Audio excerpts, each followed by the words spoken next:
Good morning, students, my dear friends, my colleagues, and my all students.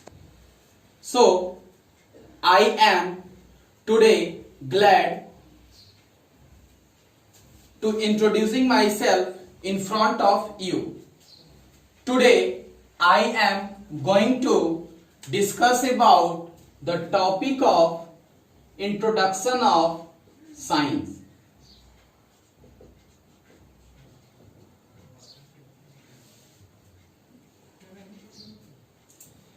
हम लोग आज जो मेरा टॉपिक है वो साइंस के बारे में बेसिक इंट्रोडक्शन हम लोग प्राप्त करेंगे।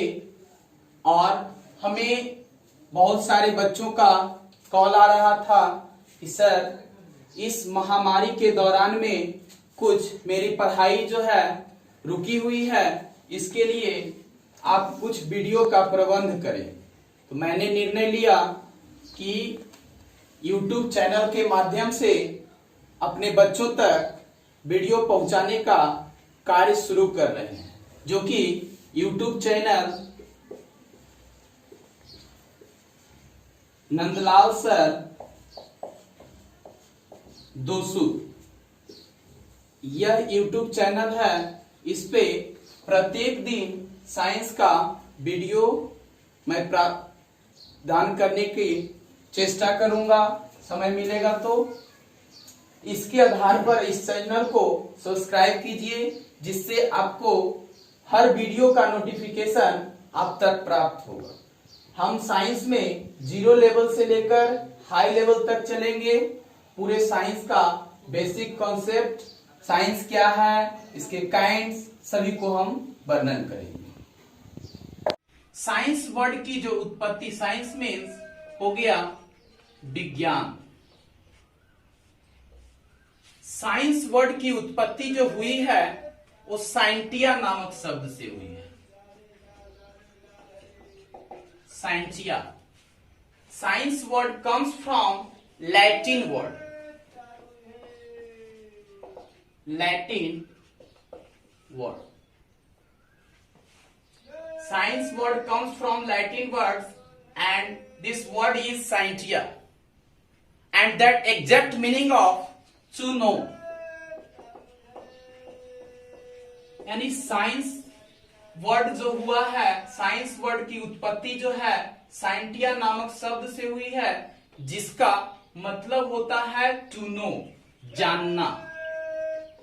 मेरा प्रयास रहेगा कि इंग्लिश और हिंदी दोनों मीडियम में लिखेंगे, कि किन्हीं को बिहार बोर्ड वाले तथा सीबीएसई वाले किन्हीं को प्रॉब्लम न हो। तो साइंस वर्ड जो है वो साइंटिया नामक शब्द से आया है, और जिसका मतलब होता है टू नो, जानना। यानी साइंस कहता है कि हमें जानो, नहीं तो हर जगह तुम धोखा खा सकते हो।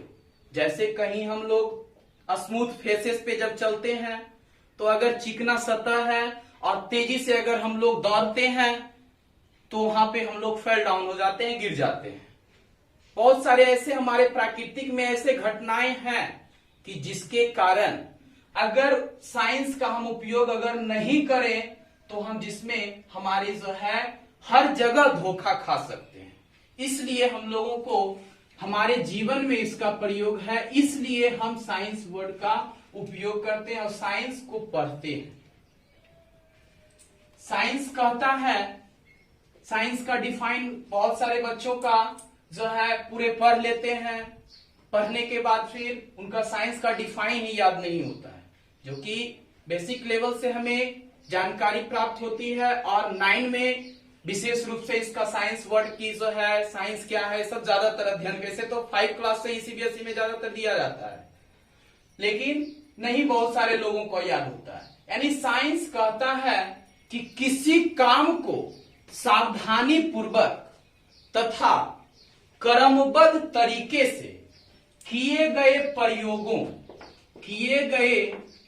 प्रयोगों तथा प्रेक्षणों के द्वारा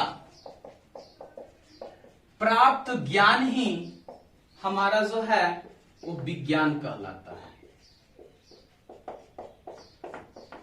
यानी किसी भी काम को सावधानी पूर्वक तथा क्रमबद्ध तरीके से, कोई भी साइंस की जो होती है, यानी कोई भी काम करना है हमें क्रमबद्ध तरीके से स्टेप बाय स्टेप करना है, और उसमें यानी क्रमबद्ध तरीके से किए गए प्रयोग, यानी हम लोग प्रयोग करते हैं, जैसे प्रयोगशाला में बहुत सारे प्रयोग करते हैं।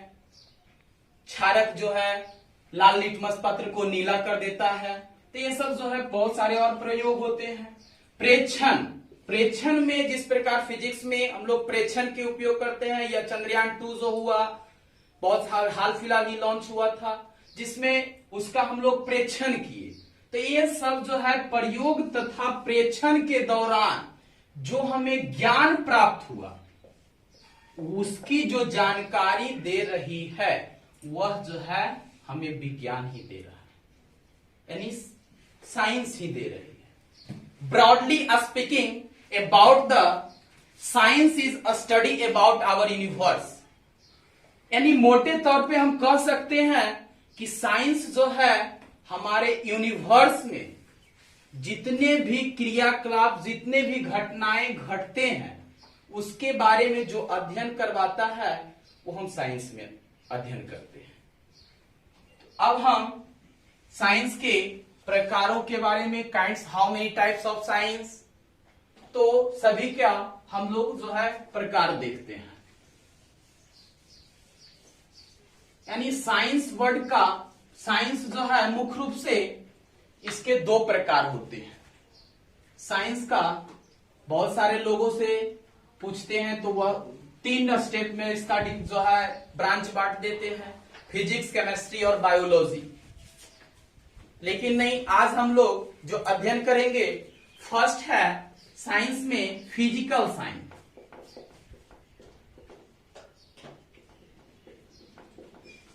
जिसे भौतिकीय विज्ञान कह सकते हैं, विज्ञान। And second one is life science,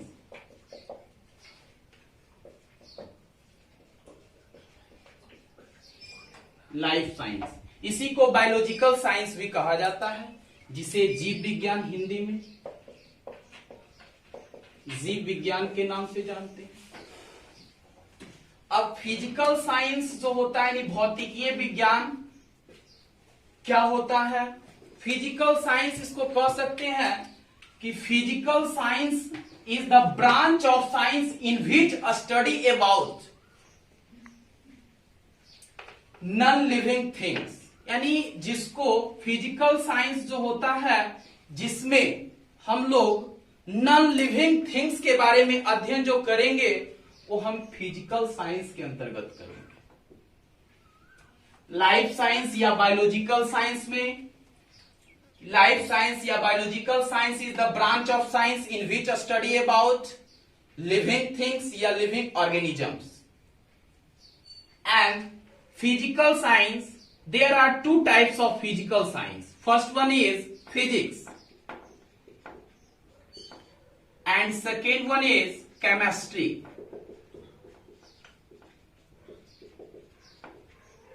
physics जिसे आप लोग जानते हैं भौतिक साइंस लिखते हैं तो भौतिक विज्ञान लिखिएगा, इधर रसायन, रसायन विज्ञान या केमिस्ट्री या रसायन कह सकते हैं, नहीं तो लिखिए केमिस्ट्री, रसायन शास्त्र।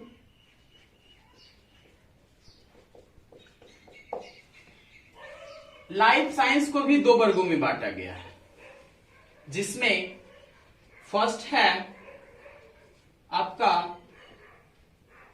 बोटनी, वनस्पति विज्ञान,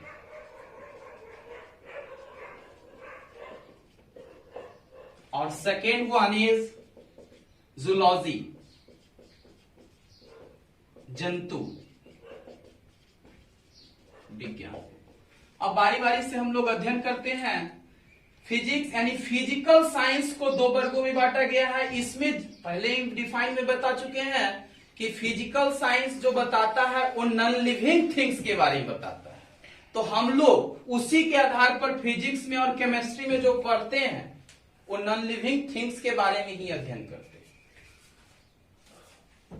तो फिजिक्स जो है यानी भौतिक विज्ञान जो है, अब भौतिक जो होता है, फिजिक्स शब्द की जो उत्पत्ति हुई है वो फ्यूज शब्द से हुई है। फ्यूज, जो कि यह जो है ग्रीक वर्ड है, Greek word. Physics word is comes from physis या comes from Greek word and this word is physis. It exact meaning of nature, nature प्रकृति, यानी फिजिक्स में, यानी हमें फिजिक्स जो बताता है, भौतिक जो होते हैं, फिजिक्स जो है वर्ड की उत्पत्ति कहां से हुई है, तो यह ग्रीक वर्ड है और ग्रीक वर्ड जो है फ्यूसिस है, और फ्यूसिस जो है, फ्यूसिस का एग्जैक्ट मीनिंग कह सकते हैं कि नेचर होता है, जिसे प्रकृति कह सकते हैं। डिफाइन में हम लोग कह सकते हैं कि फिजिक्स जो है, physics is the branch of physical science in which a study about natural phenomena. हम ब्रह्मांड में जो प्राकृतिक तथा प्राकृतिक परिघटनाओं का जो अध्ययन करेंगे वो हमें फिजिक्स बताएगा। जैसे ज्वार भाटा आना, सुनामी आना, हम लोग जो है हमारे ब्रह्मांड में ग्रेविटेशनल फोर्स के बारे में अध्ययन करते हैं, तो ये सब जो है आपका फिजिक्स बताता है। यानी physics is the branch of physical science, मैं फिर से रिपीट कर रहा हूं, physics is the branch of physical science in which a study about natural phenomena. Hindi medium वाले ध्यान दीजिएगा, भौतिक विज्ञान विज्ञान की वह शाखा है जिसके अंतर्गत हम प्रकृति तथा प्रकृति में होने वाले परिघटनाओं का अध्ययन करते हैं, वो हमें बताता है भौतिक विज्ञान। अब भौतिक विज्ञान को भी दो वर्गों में मुख्य रूप से बांटा गया है। वह जो है, फर्स्ट जो है आपका ancient physics and second one is modern physics. Ancient physics को भी, ऐसे तो काइंड्स बहुत सारे हैं, लेकिन मुख्य रूप से एंशिएंट फिजिक्स में आपको पहला अध्ययन करना है मैकेनिक्स के बारे में, सेकेंड है इलेक्ट्रोस्टैटिक्स होता है, स्थिर वैद्युत वाहक बल जिसे कह सकते हैं, उसके बाद लाइट हो गया, ऑप्टिक्स हो गए, उसके बाद आपका चौथा पार्ट जो आता है थर्मोडायनेमिक्स आता है, उसमें गतिकी, ये सब जो होते हैं, सो आपको फिजिक्स भौतिक विज्ञान को दो वर्गों में बांटा गया था, मैं पहले ही बोल चुके हैं, एंशिएंट फिजिक्स और मॉडर्न फिजिक्स। एंशिएंट फिजिक्स को चीन सम्मत भौतिकी कहा जाता है और मॉडर्न फिजिक्स को आधुनिक विज्ञान। एंशिएंट फिजिक्स को मुख्य रूप से चार वर्गों में हम लोग अध्ययन करते हैं। पहला है मैकेनिक्स, जिसे हिंदी मीडियम वाले ध्यान दीजिएगा, जिसे यांत्रिकी कहते हैं। उसके बाद यांत्रिकी जो होता है, इसमें मोशन के बारे में, गति के बारे में हम लोग अध्ययन करते हैं। मुख्य रूप से आपका यंत्र हो गया, उपकरण हो गया, ये सब का अध्ययन हम लोग मैकेनिक्स में करते हैं। इलेक्ट्रोस्टैटिक्स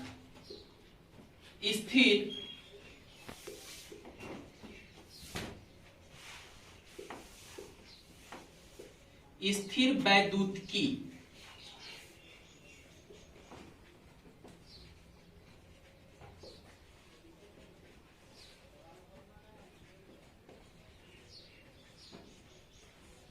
इलेक्ट्रोस्टैटिक्स में, जिसका हिंदी है स्थिर वैद्युतिकी, इसके अंतर्गत यह जो है इसमें चार्ज का आवेश, फ्लो ऑफ चार्ज या फिर आपका इसमें इलेक्ट्रिक करंट, ये सब जो है अध्ययन जो करते हैं इलेक्ट्रोस्टैटिक्स में करते हैं। अगला आपका है लाइट। लाइट जिसे प्रकाश, ऑप्टिक्स वाला चैप्टर चले जाइए, जिसमें रिफ्लेक्शन, रिफ्रैक्शन,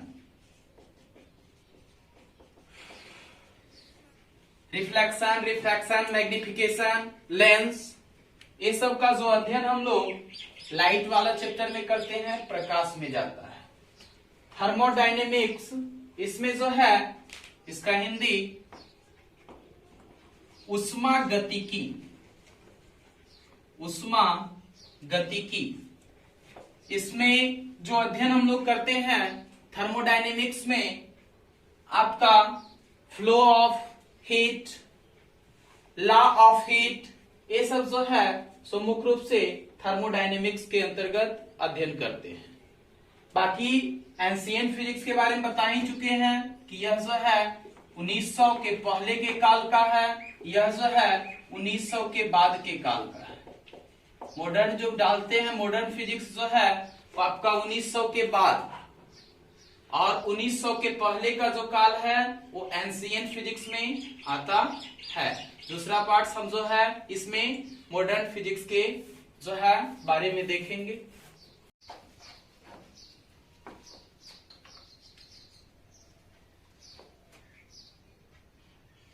मॉडर्न फिजिक्स को दो वर्गों में बांटा गया है। पहला है न्यूक्लियर,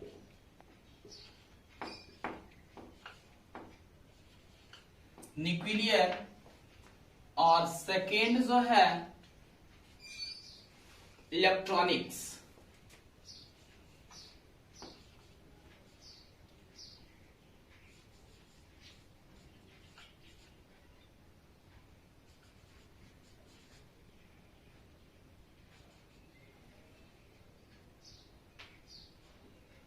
इलेक्ट्रॉनिक्स,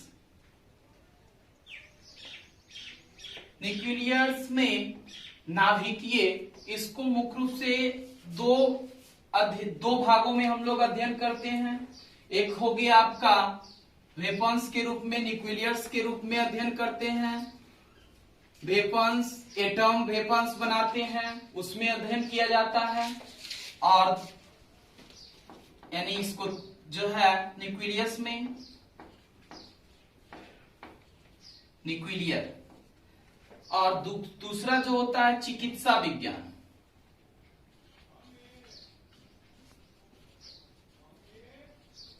चिकित्सा विज्ञान में हम लोग इसका अध्ययन करते हैं।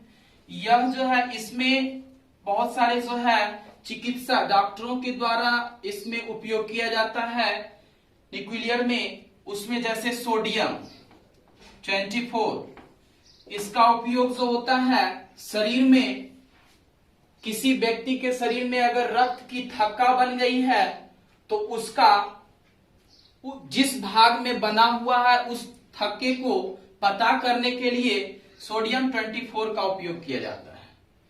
और है आयोडीन 131, आयोडीन 131, इसका उपयोग यानी जब जो है हम लोग जानते हैं कि हमारे थायराइड ग्लैंड्स गला में होता है, जिसमें वहां जो है थायराइड ग्लैंड्स जो होते हैं उसमें संक्रमण हो जाता है, जिसके कारण आयोडीन, उसका आयोडीन 131 का उपयोग उसके माध्यम से करते हैं, जिससे चिकित्सा विज्ञान में उसके सुविधा होते हैं। ग्लैंड्स जो होता है थायराइड ग्लैंड्स, बहुत सारे ग्लैंड्स जो बायोलॉजी में अध्ययन करना है, पिट्यूटरी ग्लैंड, थायराइड ग्लैंड, ये सब जो होते हैं हमारा जो है प्रमुख पार्ट्स होता है।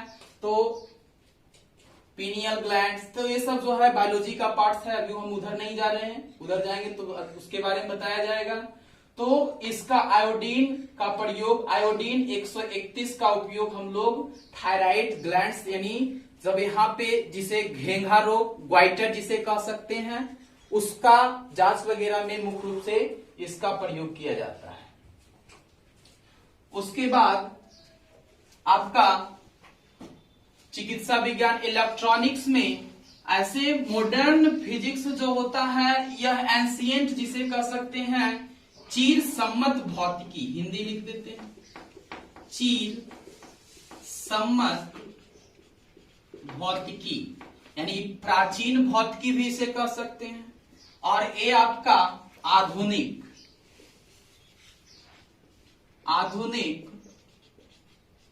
भौतिकी,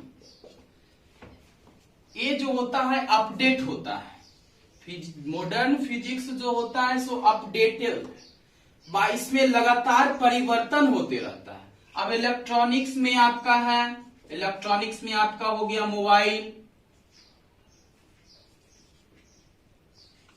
मोबाइल फोन हो गया, कंप्यूटर हो गया, एलसीडी हो गया, एलईडी हो गए, ये सब जो है इलेक्ट्रॉनिक्स में आते हैं। तो यह मॉडर्न के अंतर्गत आता है क्योंकि ये अपडेट है। मोबाइल का जब आविष्कार हुआ था तो हम लोग छोटे मोबाइल का उपयोग कर रहे थे उस समय, लेकिन धीरे धीरे इसमें सुधार किया गया और सुधार करने के बाद अब हम लोग एंड्रॉइड फोन का उपयोग करने लगे, यानी अपडेट है। तो उसी प्रकार कंप्यूटर है, अलग अलग वर्जन का बढ़ने लगा है, एलसीडी है, एलईडी है, ये सब प्रमुख रूप से यानी जो है मॉडर्न फिजिक्स में आपका ये अपडेट है, लगातार ये चेंजेबल होते रहता है। तो उसका अध्ययन जो होता है हम लोग मॉडर्न फिजिक्स में करते हैं। और यानी एंशिएंट फिजिक्स जो है सो 1900 के पहले,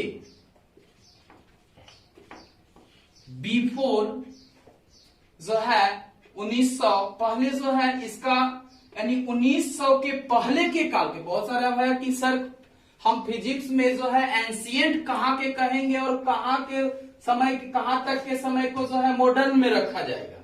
तो 1900 के पहले के काल जो है वो एंशिएंट में डाला गया है और 1900 के बाद जो है बाद के काल जो है वो मॉडर्न फिजिक्स में डाला गया है। इसी में जो है 1905 ईस्वी में अल्बर्ट आइंस्टीन ने सापेक्षता का सिद्धांत दिए थे, जो कि ऐसे मॉडर्न फिजिक्स का जनक भी कहा जाता है अल्बर्ट आइंस्टीन को। इसी के कारण जो है इसमें पूछा भी जाता है who is the father of modern physics, तो अल्बर्ट आइंस्टीन।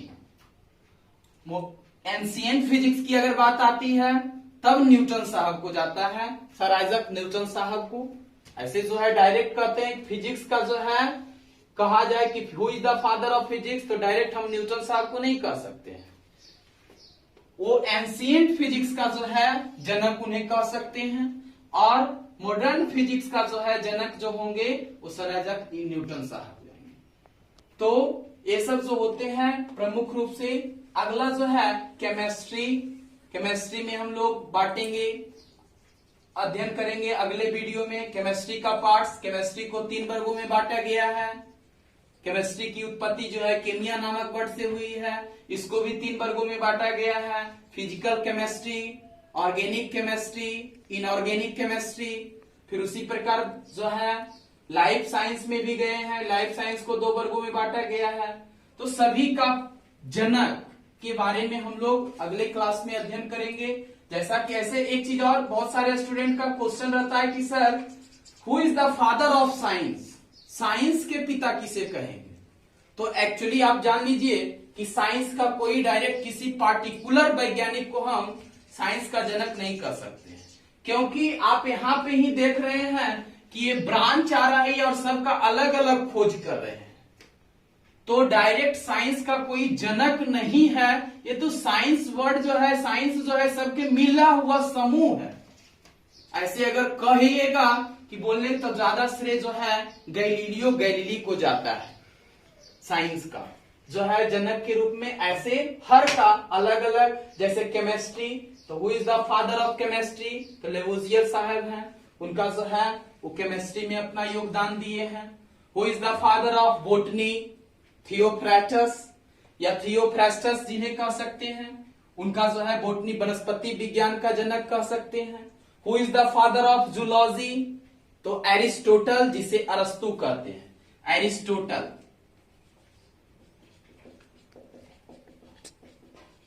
एरिस्टोटल को। Who is the father of biology, तो बायोलॉजी भी पूछा जाएगा कि who is the father of biology, तो एरिस्टोटल ही लिखाएगा, हिंदी में अरस्तु कहेंगे। तो अगले और विशेष अध्ययन जो है हम लोग नेक्स्ट वीडियो में करेंगे।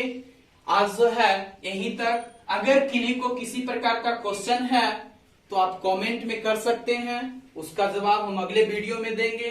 अगर मेरा जो है कहीं पे अगर किन्हीं को किसी प्रकार का क्वेश्चन रहे, पूछना है, बेहिचक पूछना है। मैं पहले ही बोल चुका हूं कि शुरू से 0 लेवल से हाई लेवल तक चलेंगे। ये मेरा वीडियो का पार्ट 1 है। पार्ट 2 तुरंत अगले क्लास में आपका लॉन्च होगा। पार्ट 2 जो है प्रमुख पार्ट्स में वो आप जो है अध्ययन कर सकते हैं। Thank you.